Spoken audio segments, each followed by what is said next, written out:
So if you bought this clock and your pendulum was only swinging for a few swings and then it stopped, this is how you fix it. See how beautifully it's swinging. So when you mount it to the wall, you use the mount that has 4 nails in it.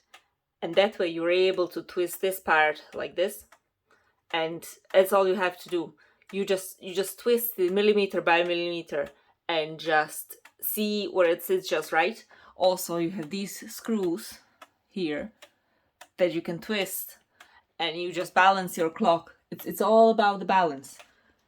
In the weight, I don't even know what weight I put in because I don't have a scale, so I was just winging it. I threw some coins in and that's all that happened. But see the gears.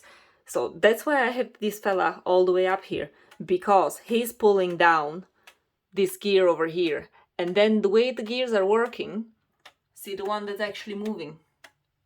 So it is moving because it's being pulled down by the weight.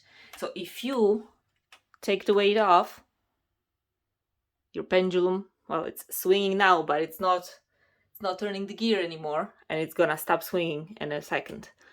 So that's why I have this one all the way down here. That's why it's so long, because this one goes down slowly over a span of a few hours. So what you want to do, you want to kind of pull it back, bring it back up every now and then.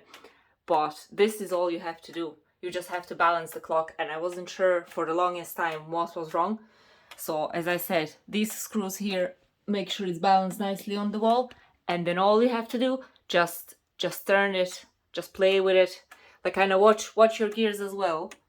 See, I had a kind of little bit of a blob of wax in there that I think wasn't helping either. So make sure everything is waxed. Make sure that this string is going around 3 times and down.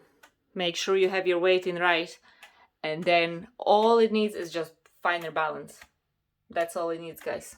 And I hope this helped, because I bought this clock and I couldn't find any help on what's wrong with it and why is the pendulum not swinging. So I suppose you can cut the strings shorter as well, but I have them longer, so that way I don't have to be pulling them up and down too often. But it's working beautifully, you know, like if I actually let it go all the way, the small guy comes up, he gets stuck here, and then the big guy comes down, and that's it, the clock stops. But as long as you are balancing them and pulling them, it's fine. See it? Keep swinging. So I hope that helped.